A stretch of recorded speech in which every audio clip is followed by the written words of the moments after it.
Bonjour à tous. Alors, bonjour Sylvie, bonjour Davy, bonjour JB, bonjour Barbara, bonjour Jérôme, bonjour Fanny, bonjour Florence et bonjour Philippe. Ce soir, on va commencer par faire un tour d'horizon et un rappel du projet 06 Planète en fixant nos objectifs et en parlant du fonctionnement. Donc, 1, 2, 3, à toi de jouer JB. Merci Nelly. Juste un petit rappel historique. 06 Planète a été fondée il y a maintenant 3 ans.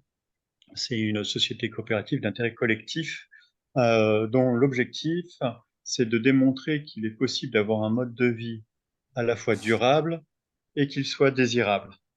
Euh, ça veut dire que il faut qu'on puisse réduire notre empreinte nécessairement en dessous d'une planète, parce que bon, je pense que tout le monde est au courant que un mode de vie non durable ne va pas durer. Mais pour que les gens soient heureux de suivre ce mouvement-là, il faut que le mode de vie qu'on propose soit un mode de vie qui soit attrayant, enviable, désirable. C'est pour ça qu'on dit tout le temps durable et désirable. Pour faire ça, on travaille sur deux grandes thématiques. Une première autour des technologies décarbonées, des low-tech, pour garder un maximum de confort, et j'allais dire, des nouveaux récits, des changements d'état d'esprit, une autre mode de gouvernance, donc quelque chose qui est beaucoup plus du domaine du culturel ou du mental, de l'artistique aussi, qui est autour de ce qu'on a appelé la pépinière humaniste. Euh, Ce travail-là ne s'arrête pas à un travail d'ordre théorique euh, ou universitaire, même si on est bien évidemment en relation avec l'université, mais a pour objectif de s'incarner dans des lieux, dans des écovillages qui seront justement les zones d'expérimentation de ce mode de vie durable et désirable. Donc, à l'heure qu'il est, on a deux écovillages qui sont créés. Le premier en 2021 en Dordogne, voilà, dans le Périgord, euh, vert, je crois.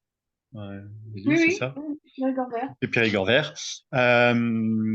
Euh, le deuxième, un an après, en 2022, en Bourgogne, à Toussy, où je suis actuellement, euh, donc à 2 heures au sud de Paris. Et on est en train de se créer le troisième dans les Hautes-Alpes, au Glésil. Euh, voilà, ça c'est vraiment pour parler à grands traits de 06 Planète. Vous trouverez évidemment toutes les informations sur plus détaillées sur notre site 06planète.org, planète en anglais. Et voilà, et je pense qu'on va passer aux questions-réponses parce que c'est quand même le truc le plus sympa.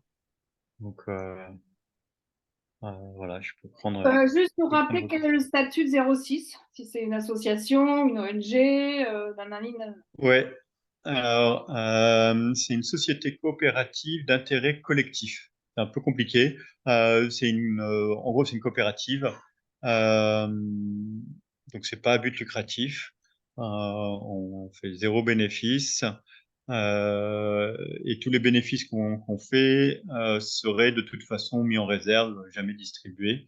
Voilà. Et l'idée d'être sous forme de SKIC, c'est de pouvoir avoir des collèges comme des collèges de scientifiques où sont par exemple nos parrains comme Dominique Bourg, Philippe Desbrosses, Jean Jouzel, euh, Debreuil, Maxime de Rostelan pour ne citer que, Corentin de Châtel-Perron aussi pour les low-tech, euh, d'autres collèges, celui des écovillages, celui euh, des, des, des administrations ou éventuellement des collectivités territoriales qui n'existent pas encore mais qui est prévu. Voilà. Parfait. Est-ce que vous avez déjà un nombre de personnes que vous envisagez qui habiteraient sur chaque écolieu? Est-ce qu'il y a un nombre limitant, on va dire, au maximum? Alors, bon, pour la France, le nombre maximum, c'est 60 millions, mais on n'y est pas. Pour le moment, on est beaucoup plus petit que ça, bien évidemment. Euh, alors, si on parle du nombre d'habitants, euh, on pense que pour pouvoir être durable, en fait, pour avoir un mode de vie durable, il faut avoir un mode de vie qui tende vers l'autonomie, autonomie alimentaire, hydraulique, énergétique, au moins. Et donc ça nécessite que chaque site fasse ben, enfin, il y a beaucoup de projets sur tous ces domaines-là, et ça nécessite, pour rester désirable et qu'on ne s'épuise pas à la tâche, d'être relativement nombreux. Alors, bien sûr, on va me dire, c'est possible d'être autonome tout seul. Baronnier l'a prouvé, mais c'est épuisant. Donc, vaut mieux être relativement nombreux pour pouvoir faire les choses et voir les choses avancer. Donc, on considère qu'en dessous de 10 foyers, ça paraît difficile. Et même à 10 foyers, en fait, on n'aura pas toutes les autonomies. Donc, c'est des sites qu'on appelle écolieux, un peu plus petits, qui va travailler un certain nombre de sujets qui nous tiennent à cœur. Euh, Par exemple, je pense à un qui était au bord de l'eau, il pouvait penser à l'énergie hydraulique, voilà, avec des turbines, des choses comme ça. Mais comme il avait qu'un hectare, il n'aurait jamais une autonomie alimentaire. À partir de 20-25 foyers et une surface suffisante, on peut commencer à penser aux autres, aux autres autonomies. Voilà. Pour moi, c'est encore en discussion au niveau de 06, mais nos éco-villages, ce sont des sortes de preuves du concept. Montrer que un mode de vie durable et désirable en circuit court et relativement autonome sur un territoire est possible pour 30 familles. Il faudrait après pouvoir faire la même chose sur un village de 500 habitants, avec un territoire bien sûr autour du village plus important. L'imaginer sur un petit bourg de 5000 habitants, sur un territoire encore un peu plus important, ou sur un éco-quartier de 5000 habitants, ou d'une ville de 50 000 habitants, donc voilà, ou d'une grosse ville, sur son territoire. Donc c'est ça le mouvement dans le temps, bien évidemment, euh, de 06. Et là, pour parler du site sur lequel je suis, donc en Bourgogne, on a commencé à 10 foyers. L'année dernière, on est le double maintenant. On doit être quelque chose comme une trentaine d'adultes et une douzaine d'enfants. Bravo. Tu parles beaucoup d'autonomie. Est-ce que ça veut dire que vous êtes coupé des territoires, est-ce que vous êtes en autarcie, ou est-ce qu'au contraire, il y a une volonté d'être... Je me fais l'avocat du diable. Ouais, je sais que tu connais la réponse. Euh, alors, bien sûr, on fait la différence entre autonomie et autarcie. On n'est pas du tout autarcique, alors, mais vraiment pas du tout. On est au contraire en lien avec le territoire le plus possible, et même pour nos autonomies. Finalement, on dit souvent qu'ici, que l'autonomie, c'est choisir sa dépendance. Euh, donc au Gila, en Bourgogne, on a peut-être 800 ou 900 mètres carrés de potager. Autant vous dire que ça nourrit pas tout le monde, mais on est en lien avec un agriculteur qui est en bio, en biodynamie même, pas très loin d'ici, avec qui on tisse des liens, qu'on va aider quand il a besoin de monde pour aller planter des, pour planter ou récolter. Des fois, on tient même sa caisse au marché, etc. Enfin, son stand au marché, on tient pas la caisse. Donc, voilà, on tisse des liens et on crée comme ça une forme de résilience, finalement, parce que d'autonomie, autour de l'alimentaire. Et c'est valable pour tout le reste. Il est pas, voilà, on peut bien évidemment jamais être autonome à 100% tout seul. Quand bien même on serait tributaire, je sais pas moi, sur l'eau, du sous-sol, de la pluie, de notre infrastructure technique, de ceux qui savent la maintenir, etc. Donc l'autonomie totale, c'est évidemment un rêve, et être coupé du territoire, c'est un malheur. Donc on est tout le temps en lien avec le territoire, puisque l'objectif de 06, c'est de convaincre qu'un autre mode de vie est possible et même souhaitable et même enviable, et tout à fait désirable. Donc, on est effectivement tout le temps en lien, soit avec les autres associations du coin, soit avec les collectivités territoriales également.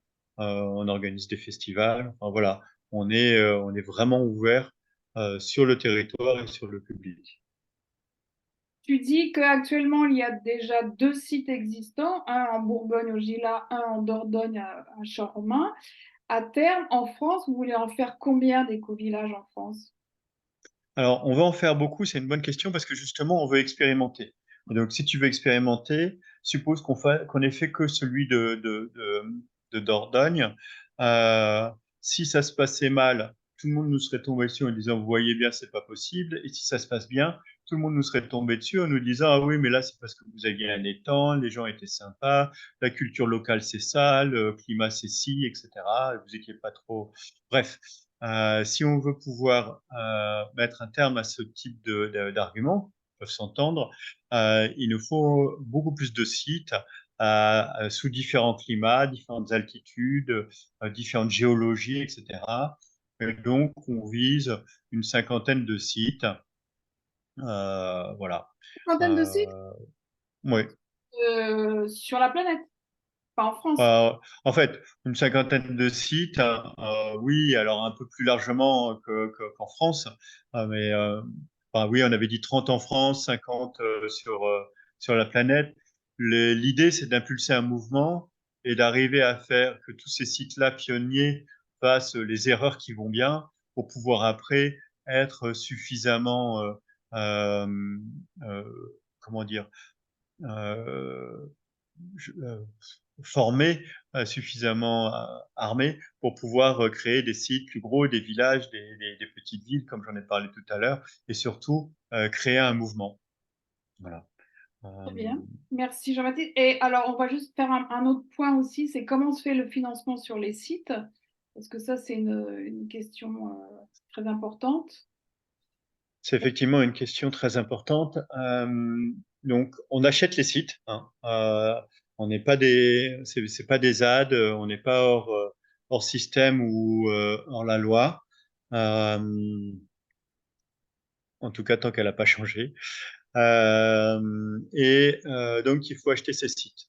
Euh, donc, il faut qu'il y ait des gens qui mettent sur la table suffisamment pour acheter ces sites. Et en plus, le projet lui-même, son budget est largement supérieur à l'achat du site parce qu'il faut prendre également tout le budget de sa transformation. Euh, voilà, on parlait d'autonomie, ça veut dire, je sais pas moi, acheter des serres, pouvoir les chauffer de manière low-tech, etc. Enfin bref.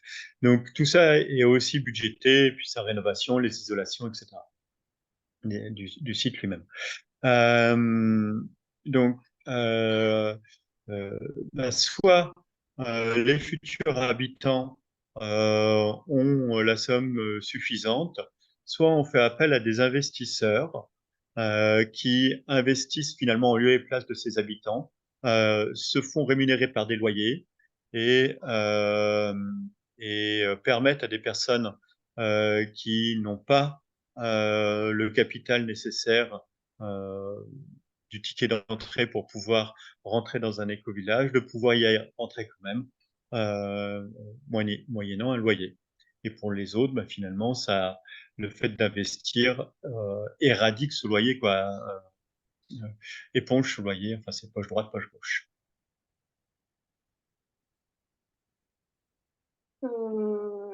Est-ce qu'on va passer aux C'est assez questions? clair? Oui, est-ce Je qu'on vais peut... prendre si tu veux, je peux prendre un exemple, c'est très Voilà. simple. Euh, Prenons un lieu comme la Dordogne, la Bourgogne. Ça vaut à peu près 1 million, un peu plus. Euh, et on peut y mettre à terme une trentaine de personnes, de foyers, et le budget total du projet est autour de 2 millions. Euh, donc, ça fait entre ceux qui vont habiter en extérieur, etc., et ceux qui vont habiter dedans, on a une décomposition qui se fait comme ça. Il y a un ticket d'entrée que tout le monde paye et c'est le même, et qui donne finalement accès aux communs, etc., toutes les parties communes de l'éco-village. Je pense qu'on y reviendra, qui est de l'ordre de 40 000 euros. Et après, on paye 1 000 euros du mètre carré. Donc, si tu veux, je sais pas moi, 60 mètres carrés, parce que tu es une famille avec 2 enfants, euh, euh, tu vas devoir mettre sur la table 100 000 euros. Et voilà, les 10 premiers qui les mettent, bah, ça fait 1 million, ça nous permet d'acheter le site. Et ceux qui viennent après mettent la même somme, enfin, sous la même modalité, et ça permet de faire toutes les transformations qu'on veut faire. Si tu n'as pas les 100 000 euros, on peut trouver des financeurs qui veulent bien mettre 100 000 euros à hauteur de, disons, 3% d'intérêt, ce qui veut dire que tu dois rembourser 3 000 euros par an à cet investisseur-là. Donc, tu dois payer 250 euros par mois pour pouvoir loger dans ces 60 mètres carrés.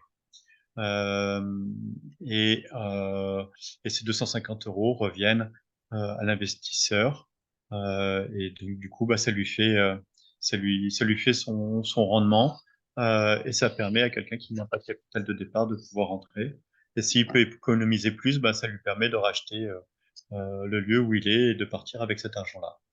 D'ailleurs, c'est un point important, évidemment. Quand quelqu'un part, suppose que voilà, moi j'ai mis 100 000 euros et maintenant au bout je sais pas, 10 ans, j'ai envie de partir pour aller sur un autre site, par exemple. À ce moment-là, ben, le collectif va me rembourser de manière échelonnée une petite partie tout de suite, le reste sur une grosse partie dans les 6 mois et le reste dans l'année et demie. Et je vais retrouver ces 100 000 euros. Et ces 100 000 euros, finalement, ils proviennent du fait que quelqu'un d'autre va rentrer dans le site, à l'endroit que j'occupais, va lui aussi payer ces 100 000 euros. Ça va me permettre de me rembourser. Parfait. Je vois qu'il y a des questions, donc on va les prendre. Barbara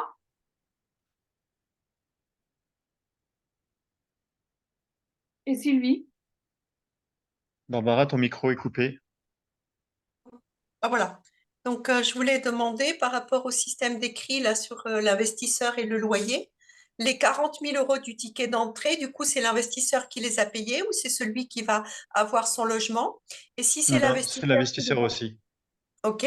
Et du coup, quand le locataire, si le locataire veut devenir propriétaire ou si il veut s'en aller, les 40 000 euros, ils vont où?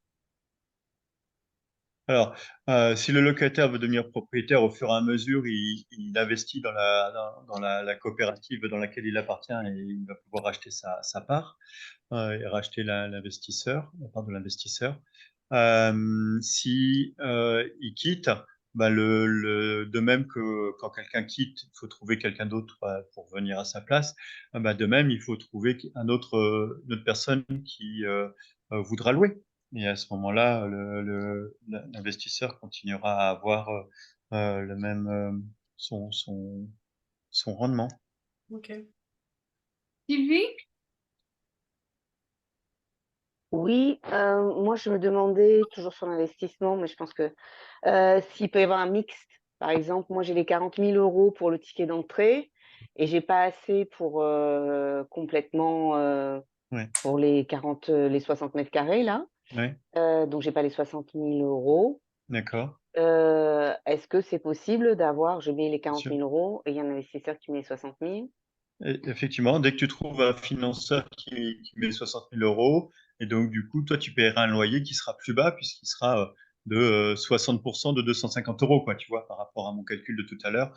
J'ai du D'accord. mal à faire de tête, C'est pas grave. 5,30, Ok, euh, donc 180 ok. euros plutôt que 250. Et tu parlais de 60 mètres carrés pour une famille avec 2 enfants. Oui. Est-ce que ça dépend des sites ou est-ce que vous avez un quota de mètres carrés par personne? C'est-à-dire que moi, je suis Non, ça seule, va dépendre. Oui. Ah oui, oui, voilà. bien sûr, Est-ce bah, que moi, j'ai c'est 30 mètres grand, 60 carrés? mètres carrés. Parce que Alors, ouais, pour moi, c'est rédhibitoire. Enfin, je le dis, je peux pas être dans 30 mètres carrés. C'est pas ok. possible. Ok, Donc, bah ça c'est est-ce chaque que... site qui est responsable là-dessus, mais il y a quand même une direction qui est donnée par 06 Planète. L'idée c'est quand même de réduire son empreinte, et plus ta surface est grande, plus ton empreinte est grande, puisqu'il faut chauffer, etc. Donc, faut bien penser que 60 mètres carrés pour une famille avec 2 enfants, c'est pas si petit. Pourquoi? Parce que il y a énormément qui sont mis en commun dans les éco-villages, et c'est ça qui te permet finalement de gagner énormément de place. Je m'explique. Si tu as besoin d'une chambre d'amis, bah, l'éco-village en fournit. Donc, tu n'as pas besoin de l'avoir dans ton foyer. Les salles de jeu des enfants, elle est en commun. Et je peux te garantir que les enfants préfèrent jouer dans Playmobil, enfin c'est le nom de notre salle de jeu enfant, dans Playmobil, que seul dans sa chambre. Tu t'imagines bien. Pour ta buanderie, elle est en commun. Notre bibliothèque, elle est en commun. Donc, Et la grande voilà. salle Donc aussi. finalement, tu as besoin de quoi? Je termine juste. Donc finalement, tu as besoin d'avoir ta chambre, tes sanitaires dans ton espace privé, et puis un salon, salle à manger. Parce que Ça- là aussi, je ne sais pas qui parle en même temps que moi. Est-ce que vous pouvez juste lever la main? Parce que ça fait un écho en plus, c'est assez désagréable. Merci. Je termine ma phrase et je vous donne la parole. Euh, donc, tu as besoin de ta chambre de sanitaire d'une pièce commune pour ta famille, sachant qu'en plus, pour ce qui est de manger, au début, tout le monde avait sa petite kitchenette ici, parce qu'on se disait, oui, oui, moi j'ai envie de manger en famille, mais tout le monde a trouvé que c'était quand même beaucoup plus simple de venir se servir dans le repas collectif fait par quelqu'un d'autre. Bien sûr, chaque fois, il y a des rotations, donc il y a un moment où c'est toi qui fais pour tout le monde, mais de venir, de prendre 4 assiettes et d'aller le manger en famille, entre soi, mais de ne pas avoir à préparer à manger. Donc là aussi, la cuisine, elle peut aussi être externalisée. Puis si tu as envie de préparer ton propre repas, va dans la cuisine collective et fais ton propre repas. Donc c'est pour ça qu'il faut aussi se dire que se poser au moins la question de quelle surface j'ai vraiment besoin et par rapport à mes autres besoins, qu'est-ce qui peut être mis en commun. Maintenant, après, chaque site fait comme il l'entend. Alors, là-dessus, il y a énormément d'indépendance. Est-ce que ça Sylvie, répond à la question? Oui, moi, je voulais dire, d'accord pour tout ce que tu as décrit. Après, je sais pas, il faudrait effectivement, comme disait une personne au tout début aussi, d'aller visiter, de vivre comme Oui. ça. Par exemple, pour la cuisine, moi j'adore cuisiner, j'aime bien cuisiner. Et, euh, et puis, je sais pas si on est malade, si on est fatigué, si on a envie de. Tu vois, c'est. euh, Ouais. voilà, enfin Non, bon, non, il y a mais il des y a un choses à espace privé. discuter. Je suis pas, comment dire, psychorigide, hein, Ouais. mais il y a des choses à expérimenter et de Ouais. pouvoir en fait changer d'avis, tu vois, de dire Ouais. ben je garde quand même un espace cuisine ou ben non après j'en ai plus besoin Ouais. ou tu vois, c'est d'avoir une certaine souplesse. Oui, C'est oui, oui, oui. voilà. Bah, expérimenter, c'est le maître mot hein, de 06 Planète. Donc, vas-y, fais-le. Donc voilà. Après, viens nous voir aussi. On parlera des visites tout à l'heure.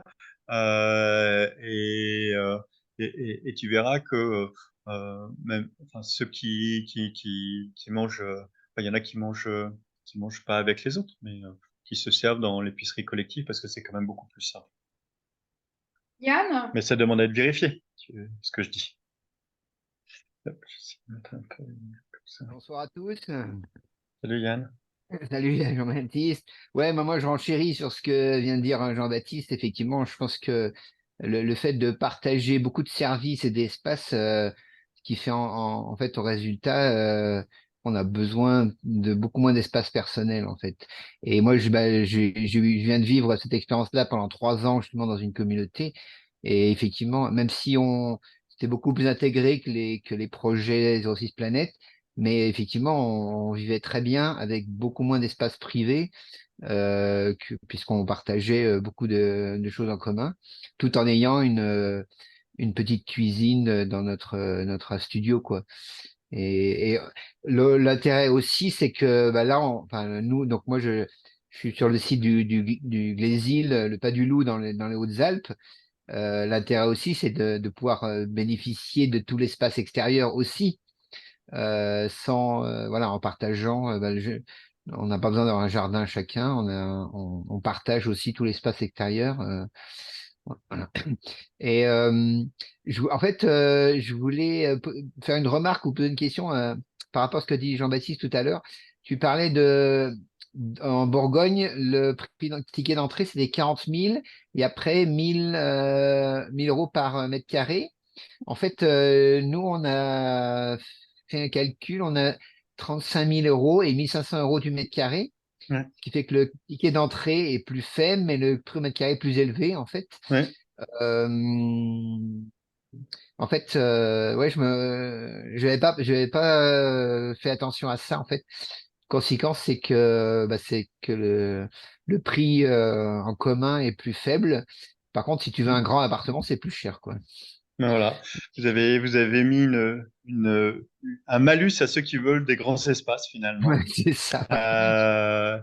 Et comme je le disais tout à l'heure, chaque site est indépendant, il a son propre business plan donc qu'on a travaillé ensemble, mais après chacun est libre de mettre, de faire son équilibre économique comme il le souhaite, heureusement. Mhm. Et c'est comme ça qu'on expérimente différentes choses. Ouais. Ouais, d'autant plus que nous, on a une grande cuisine collective et une grande salle à manger. Ouais. Et donc, on espère faire l'utiliser au maximum, quoi. Ouais. Voilà. Merci. Donc, Yann. Aldo? Bonjour à tous. Moi, je voulais revenir sur l'histoire du financement qu'on appelle solidaire, ou en tout cas sur le financement. Bon, je sais que c'est toujours des recommandations ou c'est des modèles qui peuvent être adaptés, mais il y avait une chose qui me semblait pas forcément claire. Et tout à l'heure, par rapport à ce que JB tu as dit. Je voulais faire une remarque ou une réflexion et une question. Quand il y a des locataires et quand il y a un ou deux investisseurs solidaires, quand un locataire s'en va, tu as Ouais. évoqué le fait qu'il devait trouver quelqu'un pour le remplacer. Ouais. Ma question, c'est est-ce que dans tes préconisations, dans vos préconisations et dans vos modèles, un locataire est lié à un investisseur ou est-ce que c'est la globalité du collectif qui est liée Ouais. à un investisseur, auquel cas, bon, il faut définir les modalités de départ d'un locataire ou quoi, mais auquel cas, pour moi, en fait, le locataire, il n'a pas à chercher et si jamais il n'est pas remplacé, c'est au collectif d'assumer le loyer et finalement, ça rejoint une histoire d'enviabilité, de devoir, enfin pas de devoir, hein, mais d'avoir Ouais. intérêt à avoir quelque chose d'enviable pour que la question se pose pas et qu'il y ait forcément des gens qui aient envie de remplacer cette personne. Exactement. Mais Euh, en fait, je rebondissais là-dessus parce que sur la plaquette que vous avez faite sur l'investissement solidaire, ça termine un peu sur les risques de l'investissement, c'est les risques de l'investissement immobilier Ouais. et vous pouvez avoir des impayés ou des loyers. Enfin, je sais plus comment ça avait été mis, mais Oui, Aldo. pour moi, le collectif enfin, c'est le collectif qui s'engage avec un investisseur, quoi. C'est le collectif. Alors, il y a plein de questions dans tout ce que tu dis. Je vais essayer de les faire. J'en ai vu au moins trois. Alors, c'est effectivement l'investisseur contractualise avec la coopérative ou enfin la société qui va acheter le lieu. Tous les sites sont indépendants juridiquement. Donc voilà, avec l'entité juridique qui fait le lieu. Et donc, c'est à l'entité juridique de trouver un locataire finalement, quelque part. C'est à lui de le, c'est à au collectif de trouver ça. Euh, et, euh, et effectivement, ça veut dire deux choses. Pour qu'il n'y ait pas d'impayé ou de choses comme ça, il faut des petits délais pour quand tu veux partir, que tu ne dises pas que tu partes du jour au lendemain. Et il faut qu'il y ait des process d'accueil en permanence, locataire ou acheteur d'ailleurs, parce que c'est exactement la même chose. Et, euh, et donc, ça veut dire aussi que ton site doit être suffisamment attractif pour que il y ait toujours des gens qui aient envie de venir. Euh, et ça, c'est quelque chose d'aussi très important. Il ne faut pas que le collectif soit figé un peu dans son conflit, tu vois, comme un vieux canard en Bourgogne, là, en Dordogne. Euh, il faut qu'il y ait toujours du mouvement. Donc nous, on dit tout le temps, on se projette à 100 ans. Comme ça, on sait qu'on ne sera plus là. Donc on va partir, il y a quelqu'un qui va revenir. Et puis de toute façon, après, comme je vous l'ai expliqué au début, le collectif croît, il faut qu'il continue à croître aussi pour arriver à sa taille maximale. Mais même une fois la taille maximale arrivée, il faut continuer à accueillir et à avoir des gens qui peuvent venir parce qu'il y a des départs tout le temps et c'est naturel. Et c'est aussi une certaine liberté, tu vois. Et les personnes qui viennent au Gila se disent, ouais, mais il y a tout le temps des gens qui sont en processus d'accueil. Donc si je pars, c'est pas grave, je mets pas à risque le collectif. Et c'est valable aussi pour les locataires. Et la dernière chose, sur la plaquette, on a effectivement mis des mentions légales de risque, etc. Il faut toujours les mettre. Et oui, il y a un risque. Tu es avec un collectif, si ça se trouve, le collectif va arrêter de payer. Alors bien sûr, ton risque est faible. Ça, je suis d'accord avec toi, Aldo, parce que tu contractualises avec 30 personnes quoi, qui doivent payer 250 euros par mois. Donc, même s'il n'y a pas de locataire, ça reste quelque chose de supportable pour tout le monde. Mais on est obligé de dire qu'il y a un risque d'impayé quand tu fais un loyer. Sinon, je peux pas, moi, garantir que ce sera toujours bon, quoi, tu vois. Donc voilà, c'est juste des mentions légales qu'on a mises. Voilà, je crois que j'ai répondu à tes trois questions. Sylvie? Oui, pour conclure toujours là-dessus, une question un peu triste, mais moi je pense à mes enfants et au jour où je serai plus là, quand je décède. Et donc quand il y a un décès, si on est locataire, si on a acheté, qu'est-ce qui se passe par rapport aux enfants? Est-ce que c'est un héritage comme dans l'immobilier? Est-ce que c'est un autre Mm. héritage? Si vous pouvez pas répondre de suite ou si c'est Non, vraiment non, je peux pointu, répondre, je peux répondre. j'aurais le, Ça a été regardé. voilà. Euh, Qu'est-ce qui se passe? Est-ce que si les enfants veulent venir, est-ce que eux aussi doivent être dans un process d'intégration? Tu vois? Parce que c'est pas parce que, Tout à fait. ça allait avec les parents que les enfants qui sont grands maintenant, S'ils peuvent arrivent se en Porsche, ça peut poser un problème. oui, enfin, oui, s'ils arrivent déjà, ils peuvent être en couple avec des enfants, et cetera. Exactement. Enfin, voilà. Donc, en fait, ce qui se passe, c'est que quand tu investis 100 000 euros dans la société, euh, tu prends pour 1 000 euros d'actions et pour 99 000 euros de compte courant d'associé. Donc, en fait, la société a une dette envers toi de 99 000 euros. Ok. Et le fait d'être associé te donne le droit d'être résident. Donc tu as un bail entre la société et toi pour résider à cet endroit-là.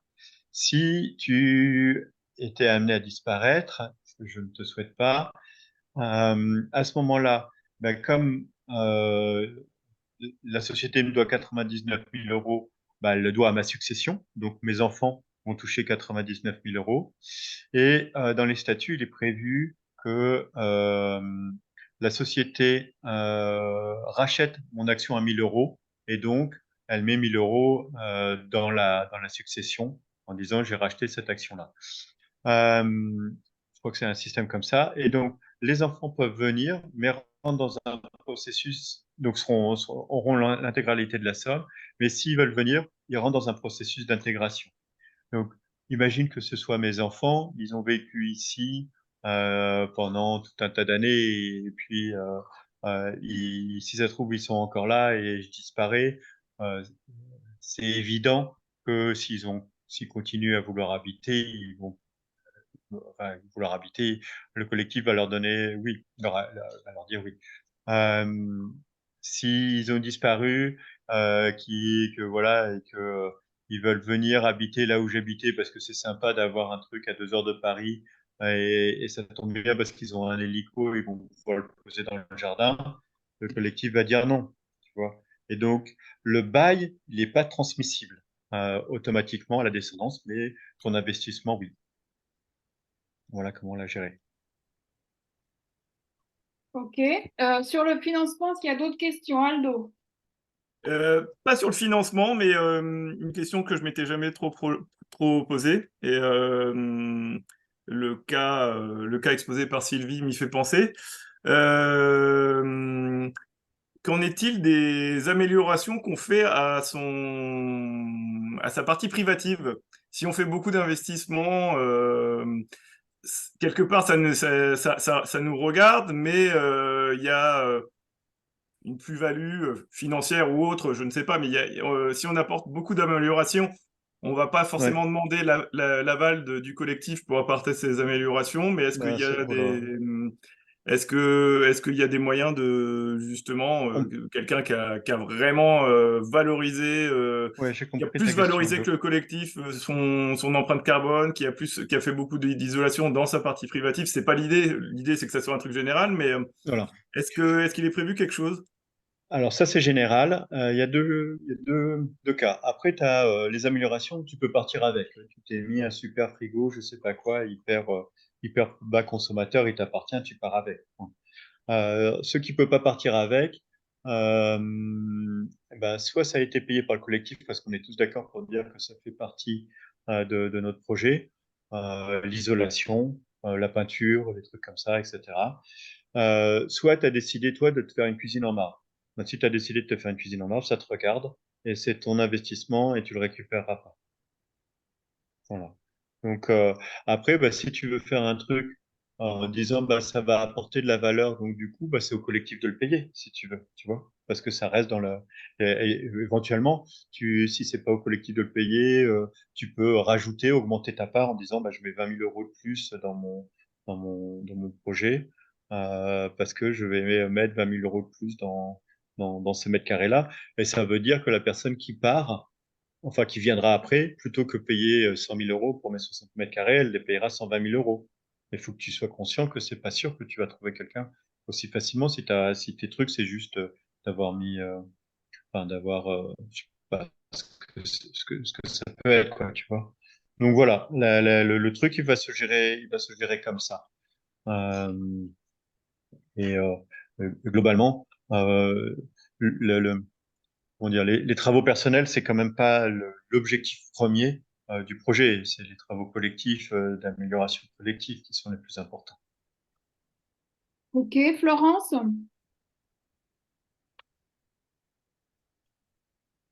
Florence G. On t'entend pas, Florence.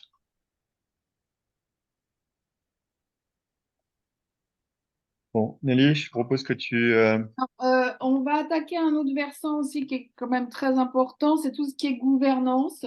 De quelle façon sont organisés les deux sites là au niveau de ce qu'on appelle la gouvernance et Ouais. tout. Alors, nous, alors, on recommande une gouvernance partagée, horizontale, non hiérarchique finalement. Euh, c'est pas avec un chef, etc. D'abord parce que pour un collectif, un truc avec un chef, je pense que ça marche pas.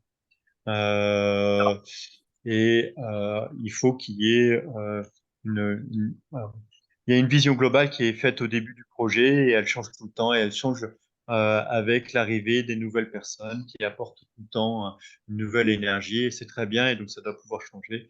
Et il ne faut pas que le choix de ne pas changer soit bloqué parce qu'une personne a l'idée d'un projet initialement, etc. Bref, je pense que c'est assez évident pour tout le monde.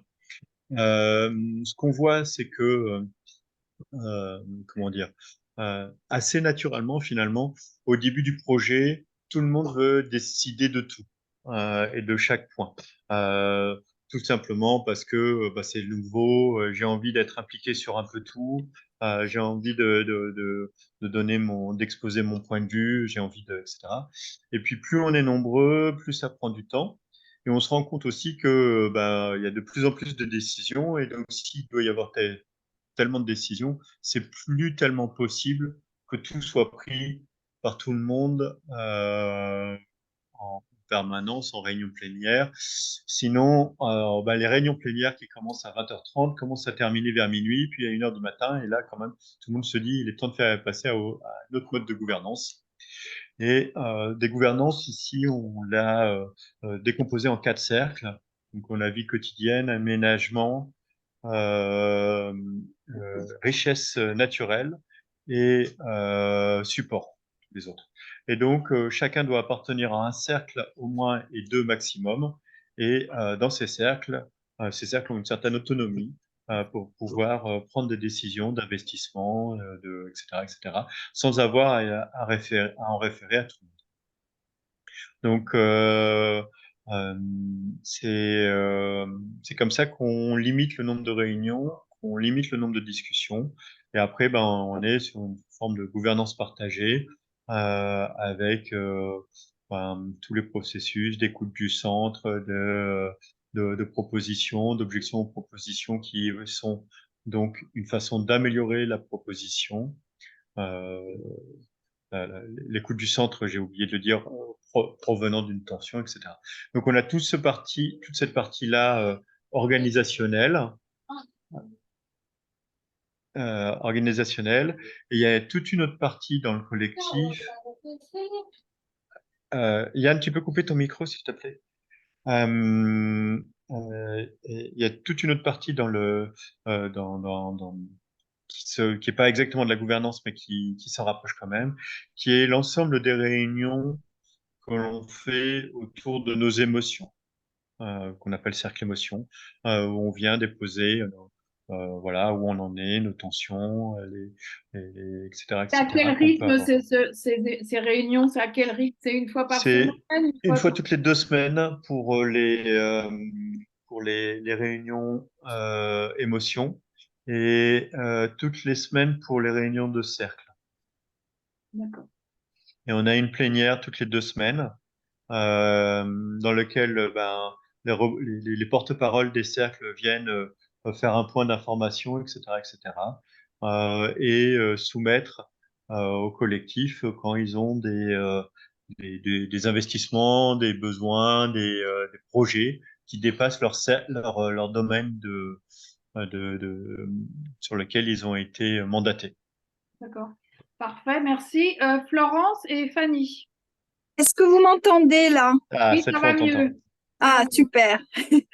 Alors, en fait, moi, je voudrais savoir comment ça se passe à partir du moment où, on va dire, un noyau dur de 3-4 personnes est intéressé pour partir en recherche d'un lieu et prendre Ok. peut-être le cas là de Arnaud et Céline, qui me semble, moi j'ai discuté avec eux, ils me semblent intéressés pour décoller et je serais intéressée pour décoller avec eux. Et donc voilà, comment ça va se passer par Alors, exemple? ouais, donc tout part de personnes qui sont, alors on les appelé noyau dur, ici on s'appelle co-initiateurs du projet, qui ont envie de faire un site 06, généralement dans une localisation, pas tout le monde, mais pas dans une localisation donnée, avec un co-initiateur, bonjour. Voilà. Donc Loïc, un des co-initiateurs du projet de Bourgogne. Donc voilà. Donc pour partir, il faut avoir environ 3 personnes minimum, je pense, parce que c'est beaucoup de travail et c'est difficile quand de porter ce genre de projet seul. Il vaut mieux être à 3 pour faire tout ce qu'il y a à faire. Donc quand ces trois-là se sont trouvés, rencontrés, ils ont partagé leur vision de ce que peut être un écolieu et ils ont une vision commune, c'est en Dragon Dreaming comme on dit, et de cette vision commune, ils vont commencer à chercher un lieu. Parce que le point important, c'est le lieu. Un lieu qui soit bien évidemment pour un éco-village, donc pour éventuellement plusieurs dizaines de foyers. Donc beaucoup trop grand pour eux et beaucoup trop grand pour leurs finances également. Ils vont trouver ils vont faire plein de visites, ils vont trouver des lieux, on va les analyser, voir s'ils sont bons d'un point de vue sol, d'un point de vue environnement, etc., etc., territorial, l'Amérique, on va voir, on va commencer à faire un business plan autour de ce lieu pour voir si les prix sont abordables, etc., etc. Et quand ça c'est fait, on fait un certain nombre de documents de présentation et on commence à répandre ces informations-là pour passer d'un noyau de 3 personnes à un noyau d'une dizaine d'acheteurs. Et pour ça, il faut passer par 50 ou 60, Yann est en plein dedans, 50 ou 60 personnes qui prennent contact, s'intéressent, regardent, posent des questions, voient si ça marche, etc. Puis au fur et à mesure, à l'intérieur de toutes ces personnes-là vont émerger un premier groupe, un groupe pionnier de personnes qui vont pouvoir mettre créer leur raison d'être, la raison d'être du lieu, euh, éventuellement un certain nombre de, de, de documents comme le document projet, bien évidemment le business plan, les statuts, etc. Et ces pionniers-là vont être ceux qui vont acheter le site et commencer le début de la transformation. Et puis donc ce process-là, c'est des process d'accueil de nouvelles personnes. Ce process d'accueil de nouvelles personnes ne s'arrête pas au moment de l'achat, mais continue tout le temps. C'est comme ça qu'ici on a doublé le nombre de foyers euh, avec des personnes qui nous avaient rejoints alors que c'était pas encore acheté, mais qui étaient arrivés trop tard pour faire partie des acheteurs, etc., qui ont été donc les premiers à rejoindre le collectif. Et donc, voilà, donc c'est ces personnes-là qui vont faire les pionniers. C'est les personnes les plus difficiles à trouver finalement parce que faut être quand même sacrément courageux pour partir sur un projet et se dire OK, avec ces personnes que je connais pas encore très bien, je vais, parce qu'on se connaît depuis en gros 6 mois, quelque chose comme ça, je suis d'accord pour aller faire un collectif. Les personnes suivantes sont plus faciles à trouver parce que, eh ben, ils viennent nous rendre visite, ils voient comment ça fonctionne, ils aiment pas, mais tu le sais tout de suite. T'as pas besoin de projection ou de te dire comment est-ce que ça va se passer. Et donc, euh, et donc voilà, ça c'est après ben, les autres cohabitants. Et, euh, et ça, ben, on revient sur ce qu'on avait dit tout à l'heure, il faut rester désirable pour qu'on ait toujours d'autres personnes qui aient envie de venir nous rejoindre, apporter leur nouvelle énergie, accepter ces nouvelles énergies, accepter de changer le projet euh, pour pouvoir prendre en compte ces énergies-là, etc. Et avancer. Merci Jean-Baptiste. Voilà un peu résumé. Avant de donner la parole à Fanny et Sylvie, j'ai mis dans le chat justement les différentes étapes ce qu'on avait fait l'année dernière. Je ne sais pas si tu te souviens. Oui, tout à fait. Je ne sais pas Et si sur c'est le très site. visible. Et auquel cas, si tu veux peut-être partager Ouais. l'écran ou on passe à autre chose. Oui, je vais pouvoir faire ça. En fait, ce que je vais faire, c'est je vais reprendre un petit point sur la com du coup là-dessus. Donc, on a le site web sur lequel vous pouvez rentrer en contact avec 06 National ou avec les sites. Vous verrez les formulaires. On a également une page Facebook, enfin un groupe Facebook initié par Aldo, sur lequel on poste les annonces qui nous plaisent pour pouvoir trouver d'autres personnes qui pourraient être soit dans le noyau dur, soit parmi les pionniers également. Et quand on a des personnes qui sont intéressées sur un lieu, pour reprendre ton exemple, Florence d'Arnaud, qui est intéressée autour de Nantes, donc sur Bretagne et Pays de la Loire, avec le fichier des personnes qui nous ont contactés, qui nous ont dit ah, moi je suis intéressé par tel lieu, tel endroit, etc. On peut commencer à aller les rechercher, leur dire est-ce que voilà il y a un lieu enfin, une énergie qui est en train d'émerger autour de Nantes, est-ce que tu es intéressé? Donc on a aussi cette possibilité-là. Voilà. Et puis après nos newsletters où on a un petit millier de personnes qui sont dedans. Il Euh, y a des questions, donc Fanny? Oui, bonjour. Moi, c'est une question un peu plus générale, peut-être sur l'historique de 06 Planète et des fondateurs. En fait, le site le plus ancien, finalement, il date que de 2021, donc c'est vraiment pas ancien. Est-ce que à ce moment-là, vous avez vous-même bénéficié d'un accompagnement de structures qui ont plus d'expérience, par exemple les Oasis pour ne citer que, et si pas, d'où viennent toutes vos expertises, que ce soit dans les domaines finances, juridiques, relations humaines, etc. ok. Alors le site en Bourgogne, non, Dordogne, excusez-moi. Je suis dyslexique et franchement les deux qui se finissent par ogne, c'est pas bon. Avait été un peu accompagné par les Oasis, mais c'est créé en plein pendant le Covid. Donc les gens se sont très peu rencontrés, beaucoup en Zoom, n'ont pas énormément défini leur projet et ont été pour 06 une source de Expérimentation de toutes les erreurs possibles à faire et à ne plus refaire. voilà, c'est comme ça que le dit Lionel. Et il paraît qu'il y a une vidéo qui circule sur les 10 erreurs à pas faire et qu'ils les ont coché les 10. Donc voilà. Après, d'où viennent, du coup, à chaque fois on est un peu plus expérimenté, donc on fait moins d'erreurs. Et d'où viennent aussi nos expériences et nos compétences, elles proviennent de personnes qui ont habité dans des collectifs, ont été DAF, ont travaillé dans la com comme Nelly pendant enfin toute une carrière, etc., etc. Et donc qui apportent leurs connaissances techniques pour aider les différents projets. Donc voilà, on est sur la base d'un collectif citoyen. On est aussi accompagné par d'autres organisations hein, sur certains sujets.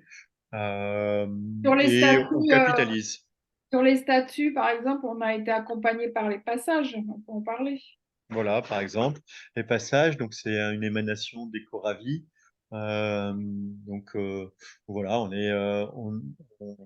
comment dire, on est ouvert à toutes les aides et on travaille on a avec maintenant le nombre de personnes un certain nombre de compétences qui nous permettent de pouvoir, voilà, le site ça fonctionne. Vous Voilà. avez aussi, vous vous êtes aussi payé des formations pour avancer sur la Oui. gouvernance. Oui, sur la gouvernance partagée, effectivement, on a des week-ends de formation, on en a d'autres de prévus ici. On se forme constamment, j'allais dire.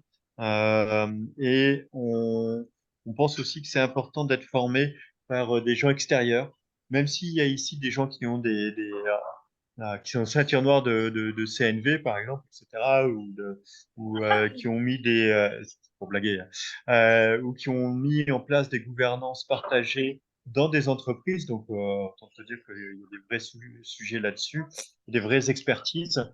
On fait appel à des gens extérieurs pour pas qu'il y ait quelqu'un qui soit vu comme le sachant et qui soit à la fois référent,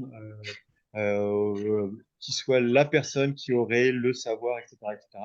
Donc du coup, voilà, on fait toujours appel à des gens extérieurs pour ces sujets-là. Jusqu'ici, on en est plutôt content. Sylvie?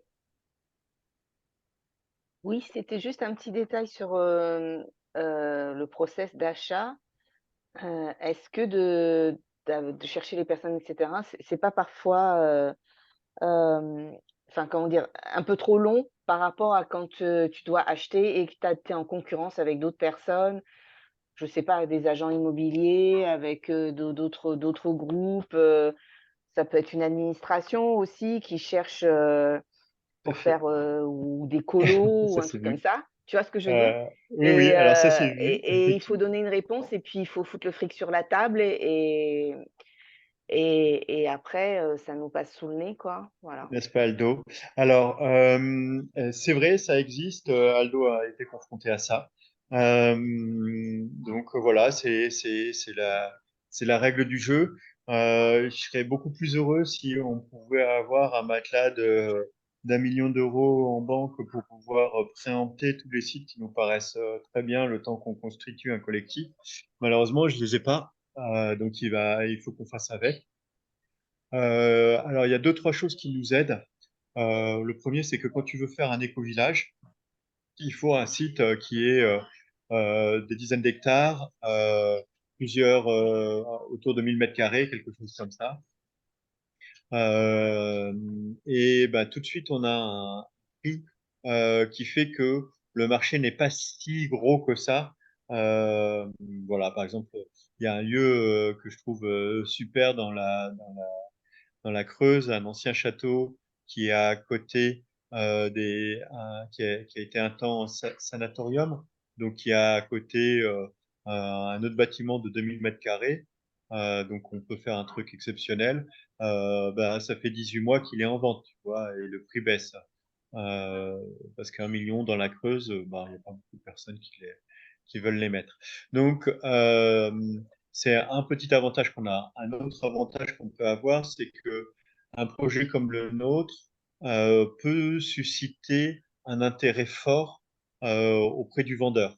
Ça a été le cas en, en Bourgogne, ça a été le cas en Dordogne aussi, euh, puisqu'il a quand même laissé un an entre la promesse de vente et la vente. Euh, Et c'est le cas et, dans les Hautes-Alpes aussi. Oui. Exactement, Yann, c'est ce que j'allais dire.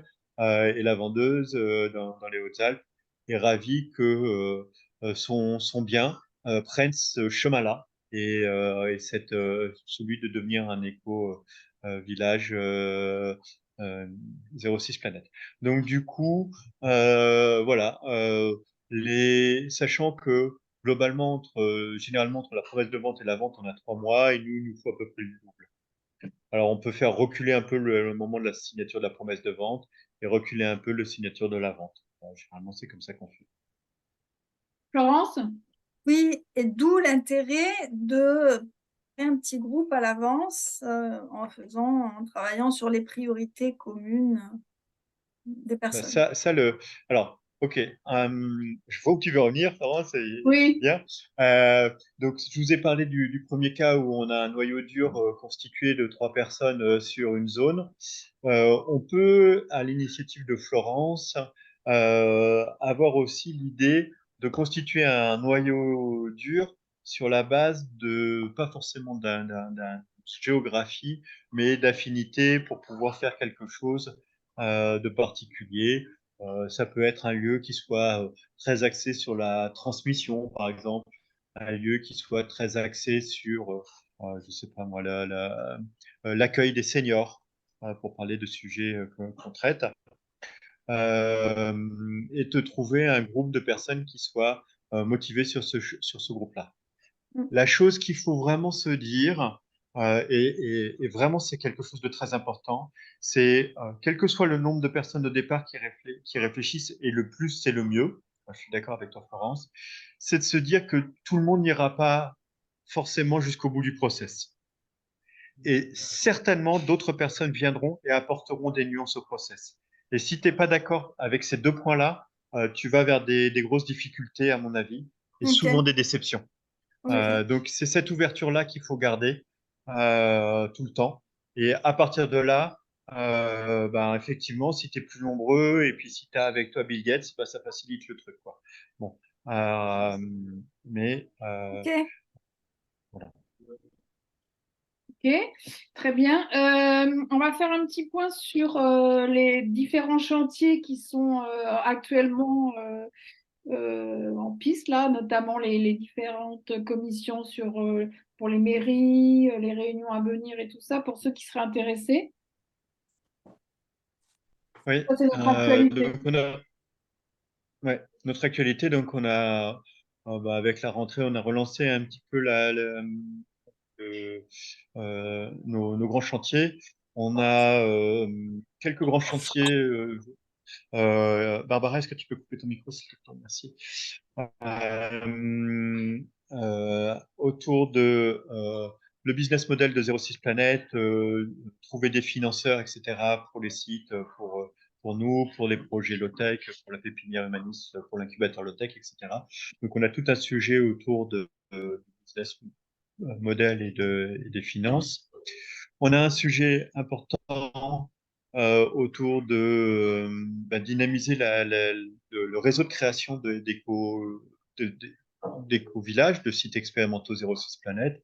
Alors, autour de 06, c'est assez, enfin, du sud-est et de 06, de département des Alpes-Maritimes, c'est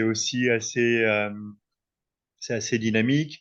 Il y a un autre autour de Nantes. J'étais contacté sur la Normandie, mais bon, on pourrait en trouver plus. Donc dynamiser ça. Dans les voies de dynamisation, quoi, on a trouvé des axes dans les sous-chantiers. On a l'axe autour des mairies, d'aller voir les mairies parce qu'ils ont souvent des terrains, parfois des bâtiments dont ils ne savent plus quoi faire, type colonies de vacances qui ne sont pas aux normes et qui ne seront jamais aux normes, qui ne seront jamais plus aux normes. On a les campings, dont les campings municipaux, sur lesquels on peut faire des habitats légers, c'est très intéressant. Voilà,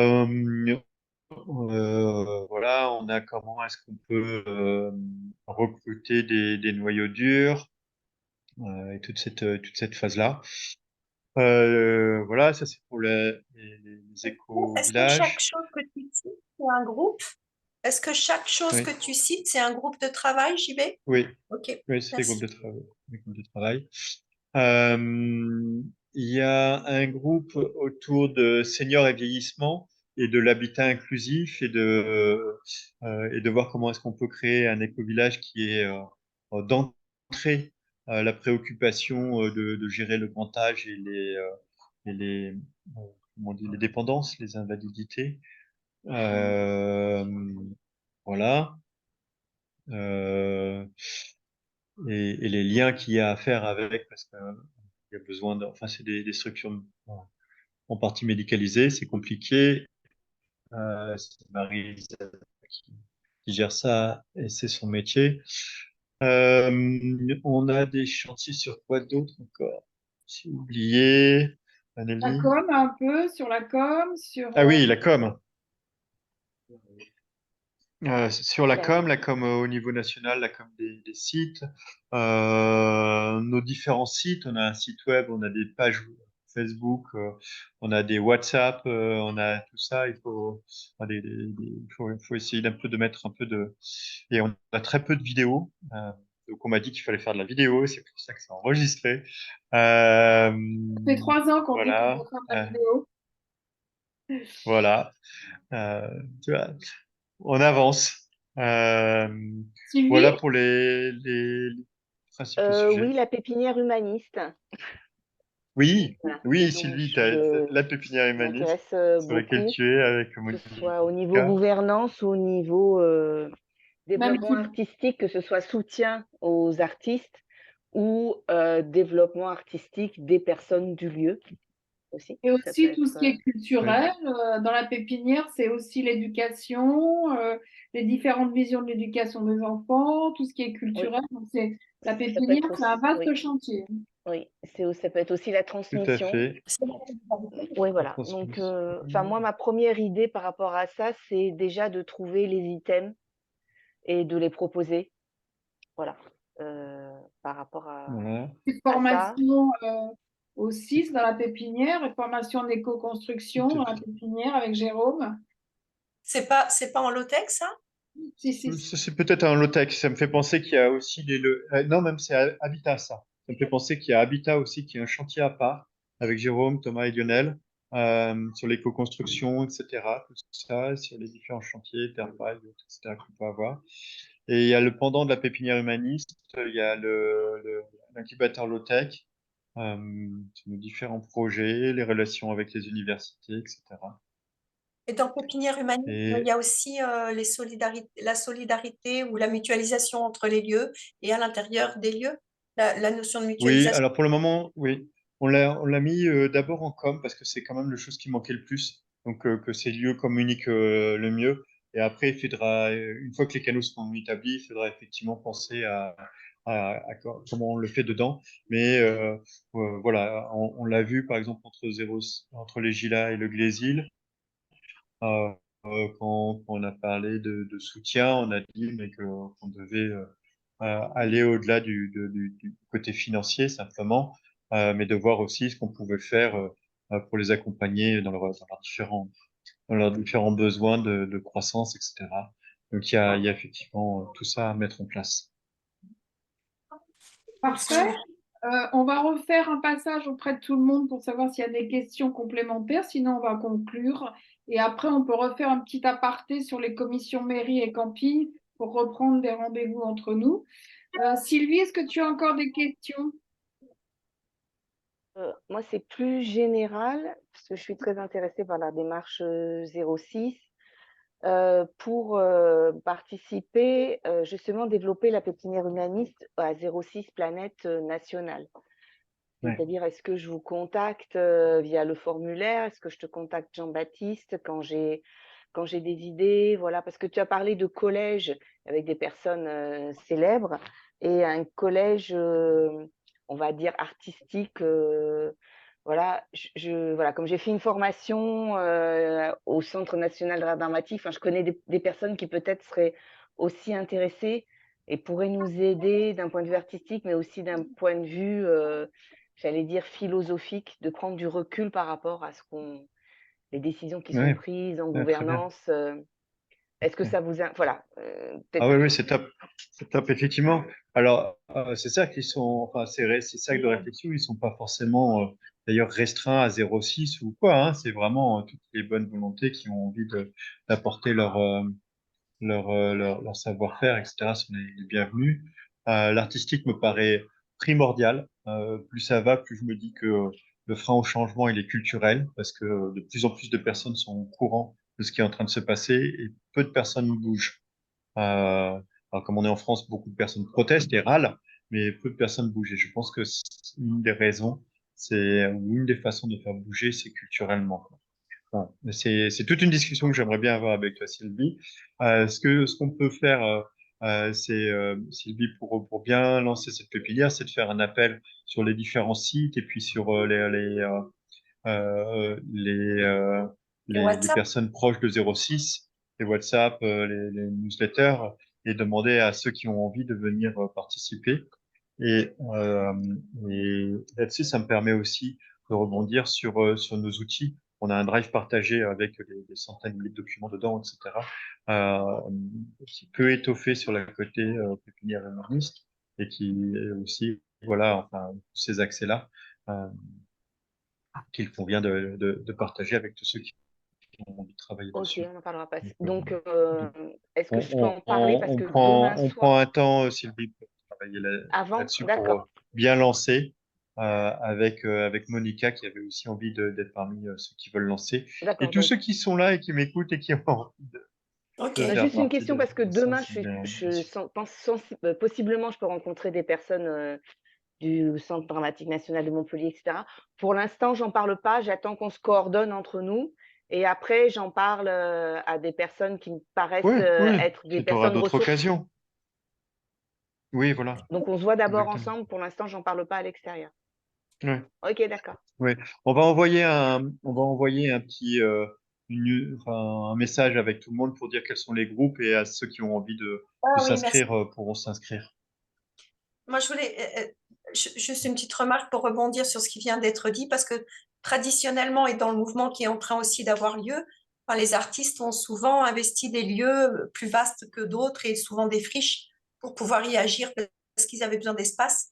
Et ça, c'est juste une remarque, hein, puisqu'il y a le lien qui va se faire.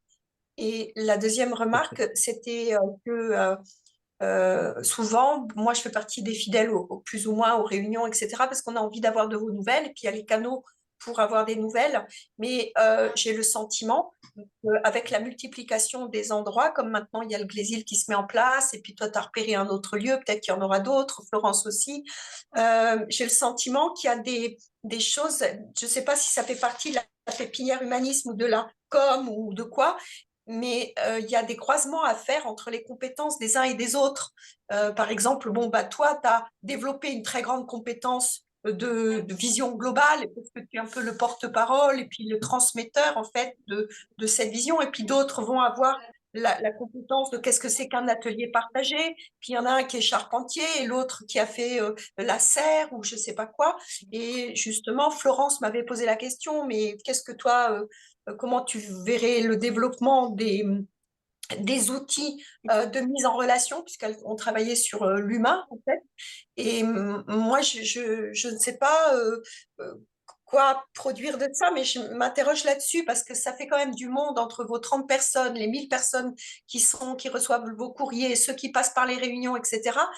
Et il y a peut-être le moyen d'être sollicité ou de... Là, le fait que vous fassiez des groupes, par exemple, de travail, c'est génial parce qu'on va pouvoir se dire, ah ben moi, je peux être compétente là ou j'ai envie d'apporter quelque chose à cet endroit-là. Et donc, il y a de la matière comme ça qui est de la pure matière de soutien, de compétences et de mutualisation entre les lieux et parmi tout le public pour peut-être Ok. soutenir un groupe qui se forme, analyser un Un groupe site. support. Ben, oui, oui, alors il y a un certain nombre de compétences qui sont déjà identifiées, de personnes qui sont ressources au sein de l'organisation 06 et des gens qui gravitent autour. Euh, c'est un sujet de la pépinière humaniste pour moi, donc effectivement, si celui d'avoir une sorte de matrice des compétences, quoi. Des personnes qui peuvent vous aider, c'est vrai. Bon, ok. On continue pour les questions de conclusion. Barbara, est-ce que tu as encore d'autres questions? Moi, j'avais une toute mini question qui était passée tout à l'heure au sujet des loyers ou des réunions. Je voulais savoir comment se vit comment est pensé ou comment se vit dans un des lieux les moments de fragilité d'une vie où quelqu'un va avoir des problèmes financiers, par exemple, ou bien il a des soucis qui fait qu'il a moins la possibilité d'être dans les réunions d'organisation du lieu. Et quel est le type de souplesse qu'il est possible d'avoir? Comment c'est organisé? Est-ce que cette question est posée? Voilà.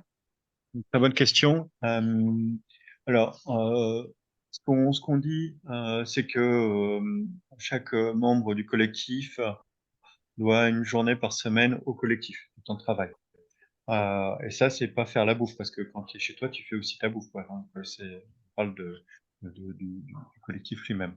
Ça inclut les réunions, la Euh, journée, ou c'est en plus? non, non, ça inclut pas nos réunions.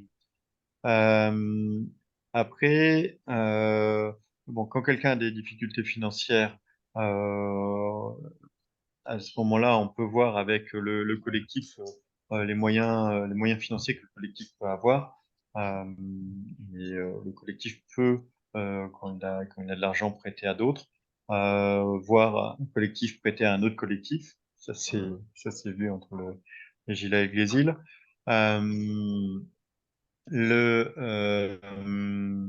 Le, comment dire, après, si quelqu'un je sais pas, pour raison X ou Y, moins le temps, ben, on va pas le forcer à le faire. Je pense que, au contraire, on a ces cercles émotions pour parler de l'humain, pour voir ce qui va pas, voir ce qu'on peut faire. Si on peut faire quelque chose, c'est pas toujours le cas. Euh, et, euh, et après, euh, la bienveillance fait partie des- nous de Les notre piliers. charte. Donc voilà, on est les piliers, c'est vraiment nécessaire. Euh, Ce qui nous permet aussi, quand il y a quelque chose qui se passe mal entre deux personnes, de savoir que ça n'a pas été fait intentionnellement, etc. Il y a toujours de la bienveillance, même si ça met en colère, mais voilà, il y a pas de méchanceté ou de volonté de... Bref, donc pour revenir à ça, euh, après c'est aussi quand les gens le veulent, le demandent à des uns ou des autres, et s'il fait pas son temps, bah il fait pas son temps. Le projet soit avancera moins vite, soit d'autres auront plus de temps, et c'est généralement ce qui se passe. Euh, et, euh, et de toute façon, on n'est pas là à comptabiliser le nombre d'heures. C'est voilà. Et il y en a qui mettent beaucoup plus qu'une journée par semaine, hein, très largement d'ailleurs. Voilà. C'est plus souple que ça, mais c'est à chaque site d'inventer son mode de vie, hein. Encore une fois, je reviens pas du futur en vous disant c'est bon les gars, je sais comment on va faire, quoi, hein. On l'a dit au début, et ça peut être d'ailleurs notre conclusion, on est là pour expérimenter. On ne sait pas on ne sait pas, on ne sait pas parce qu'on expérimente. Donc on fait, chaque site tente, fait des choses et il y a des choses qui marchent, des choses qui marchent pas, des choses et des et c'est comme ça qu'on arrivera petit à petit et en écoutant aussi ce que disent les autres sites euh, à arriver à quelque chose qui soit ben, beaucoup plus durable, qui soit agréable, avec probablement moins de biens, mais beaucoup plus de liens, avec plus de résilience qui vont être nécessaires dans les temps qui sont devant nous, je crois, et quelque chose qu'on pourra transmettre et qui donnera envie de venir rejoindre et de faire mouvement. Voilà.